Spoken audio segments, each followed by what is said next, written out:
Welcome to another episode of the Fans Panel. Today we'll be looking ahead at Wednesday night's fixture where Leeds will be hosting Everton at Ellen Road. We're joined by Luke from Leeds Plus and Thomas from the Toffee Blues. Thanks for joining us, guys. Luke, I'll start with you. Coming off the back of a fantastic 3 points away at Leicester, Bielsa and the team are filled with confidence, belief that we can beat Everton. Do you see us going into this game with the mentality that we should be winning, or do you think we're the underdogs? And do you think being the underdogs suits us like it has throughout the most of this season? I think there's been a change in the character of the Leeds United squad over the last few games. So rather than it being at the beginning of the season, we were the underdogs, it's changed now. We're very much looking like we can scrap out a game, scrap out a result, and that we didn't show in the first half of the season. So to see us really progress into a team now where we're battling for these wins, I think we can, yeah. Definitely, yeah, it's good to see. Tom, what do you think? Thomas, what do you think? Yeah, it's a tricky one for us. We definitely struggled when you came to Goodison Park last time, and we had a really disappointing result against Newcastle last game. We did all right against Leicester, but without a couple of key players, which we might still be without. So I think it's definitely going to be a tricky one. We always do struggle against sides that are all high pressing, high energetic like yourselves, Southampton, sides like that. I mean, we always struggle with, regardless of how we set up. So it's definitely an interesting one. I was apprehensive in the game at Goodison Park. Rightfully so. I think we turned up absolutely dreadfully on the day. I'm hoping we might have learned from a few lessons from that game, and Ancelotti might set up slightly differently. So, and as he just said in his press conference just before we came on, actually, he said it's a very unpredictable game, which I agree with. To be honest, I never really know which Everton are going to turn up. Definitely, I think this one is probably more close to call than the previous game. If I'm honest, I think last time we definitely did go in as underdogs, and obviously came away with 3 points. But this time it's a much closer game to call. Obviously, from that, the two teams are very close on the table. There's only 4 points that separate the teams, and the Premier League season this season has just been very entertaining, very mental, wins, losses everywhere. Luke, how do you think the season's gone for Leeds so far? And then Thomas, how do you think it's gone for Everton? I think the season's gone absolutely phenomenally. So from coming into the season, we were thinking maybe we'll be fighting a relegation battle like the other two teams. But coming into over halfway now into the season, it's looking phenomenal for Leeds United, especially given the amount of injuries we've had this season, the lack of key defenders. We bought Robin Koch, Llorente, they're missing, and now we're facing other injuries. To see where we are now and the form that we're starting to pick up, we're currently fourth highest form in the Premier League of any teams. So it's phenomenal, absolutely phenomenal. Thomas, what do you think about Everton? Yeah, I think all things considered, it's been a pretty decent season. We've still got 2 games in hand over most of the teams around us, so it's still all up in the air. I mean, I think we're in 8th at the minute, but we could go up to like 4th or 5th with those games. So it's a tricky one to tell. I think we've had a pretty decent season. Our downfall's been sides lower in the table than us, which is ridiculous to think. I think it benefits us setting up against the sides higher up because we can play more defensively on the counter attack, which suits us a lot more.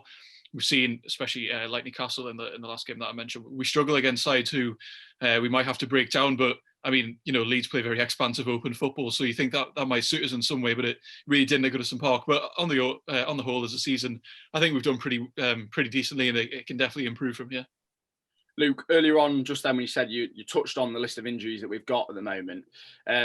Many people have been saying that we're playing our championship side from last season, and we're still picking up results. What does that show you about the mentality and the quality that Bielsa is getting out of these players that we've got in the squad? Yeah, it's breathtaking. I don't know if there's any other manager in the Premier League that can really grip a player that is a low championship side, not even mid-high championship side. We weren't contending to get promotion at the time to be able to come in, see where the players are now. For example, Aylin, Dallas, Cooper, it's just absolutely breathtaking. Yeah, incredible. And when these players do start to come back, the ones that are star signings of the season, who knows where we can end up. Yeah, you touched on Aylin and Dallas there. Probably 2 of our most consistent, highest performers, like you said, and like you're saying, we were a championship that side last year, and now they're looking like some of the top Premier League players in their position, if you would say that. Yeah. Thomas, with Calvert-Lewin returning from injury in the past couple of weeks, obviously he hasn't scored in the Premier League yet. He scored in the FA Cup, which is good for his confidence. Do you think he could grab a goal tomorrow and maybe be that player that changes the game? And if not Calvert-Lewin, who could that player be for you guys that will be that talisman? Yeah, I think absolutely. He's always a threat in front of goal. He has kind of struggled in the Premier League since he came back from injury, but I think that's also due to a lack of form of Richarlison. Those two, when they link up, so I mean, Premier League, really high quality when those two link up. In terms of the league, I mean, there's a lot of good link up play, but those two absolutely need each other when they play. And after Richarlison's dip in form, he's not really making the runs that he was. He's really desperate for a goal. I think Calvert-Lewin's also been struggling, but James Rodriguez, if he can find Calvert-Lewin and he's making the runs as he does, 100 times a game, then I think he's always bound to score. And as you mentioned, you have had a lot of defensive injuries. I think it was Llorente you brought in, who I thought was a decent signing, but he's been injured for a while. Yeah. So I think Calvert-Lewin should definitely be looking at that. But in terms of other players as well, James Rodriguez has to be a threat. He's had a brilliant season so far. A lot of people spoke about whether he could cut it in the league or not, and I think he's proven that he absolutely can. He's kind of allowed this free roam position, which sometimes defenders struggle to pick up on, and I think he's always a threat as well. So I think if Richarlison, picks up a bit more form, links up with Calvert-Lewin again, we can see him back to his scoring ways. Definitely. Before I ask for your score predictions, who do you think the 3 points will be more important to this game week? Obviously, Leeds, if we win, we'll probably move into a top 10 position, whereas Everton, if they win, like you've said, Thomas, you'll be pushing that European spot, and with 2 games in hand, this could be a big 3 points for you. Who do you think it's more important for, Luke? Who do you think? I think for the season as a whole, if you're looking to the end, Leeds United definitely. I think Everton can pick up better form near the end of the season. They're just struggling a little bit at the moment, and that can really get nailed out as the season ends. But for Leeds United now, we're on current form, phenomenal. We need to get the results in whilst we've got this form, because all of our players are confidence-based. If we start to lose, we'll drop down sort of 5 places. So really keeping the momentum up whilst Leeds have it is how we really perform well. Definitely. Thomas, what do you think? I mean, yeah, I'd probably actually have to slightly disagree with that. On the season as a whole, I mean, we really have to kind of put a statement of intent here. We lost really poorly against Newcastle. We got a solid point against Leicester, and we all spoke about how you get that point, you build for the rest of the season. We keep talking about these games in hand that are going to push us up the league. I mean, if you don't win the games in hand, well, they're just numbers. It's pretty relevant. And I think as well on current form, we need this as well.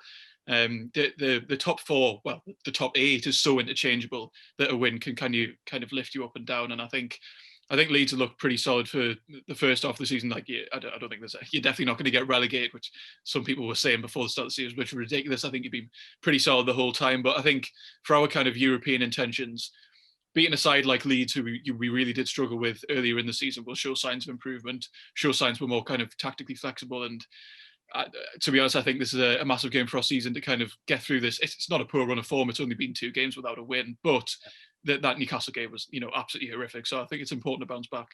Definitely. So from that then, Thomas, we'll go for you first. Score prediction for the game tomorrow night. What do you think? Yeah, I think it's definitely a tricky one, possibly the most unpredictable game. But we're at Elland Road, we are away, whether you can say that has an influence or not on Premier League football anymore. But our away form has just been significantly better. I think we have the ability to set up more defensively regardless of whether fans are there or not. So I think that definitely suits us more than being at home. So I'll go for a 2-1 Everton win. I mean, I can definitely see both teams scoring goals. With your defensive injuries, we haven't been the most defensively solid. I mean, conceding 2 to relegation threat Newcastle is, frankly embarrassing. But I'll go for a 2-1 Everton win, whether that's, more, hopeful or with my head. I'm definitely hoping for 3 points. Luke, what do you think? I was definitely thinking a 2-1 Leeds United win. If it goes that way, if Everton score first, I definitely think that they'll clutch the 2-1 win. We're bound to get a goal. It's Leeds United. But with the threat that they've got in the attack, James Rodriguez and Richarlison and stuff, I think we're guaranteed to let a goal in there. But current form, Patrick Bamford, I think a couple goals to 2-1. Yeah, let's hope so. Hope so for my fantasy team as well, to be honest, lads. I'm not going to lie. Ancelotti and Bielsa, I'm sure we'll be looking forward to face each other once again, guys. 2 top managers and an exciting fixture for neutrals and both sets of fans. Thanks for joining us and chatting about the game, Luke and Thomas. It's been a good little chat, and I'm sure it'll be a very entertaining 90 minutes of Premier League action tomorrow night.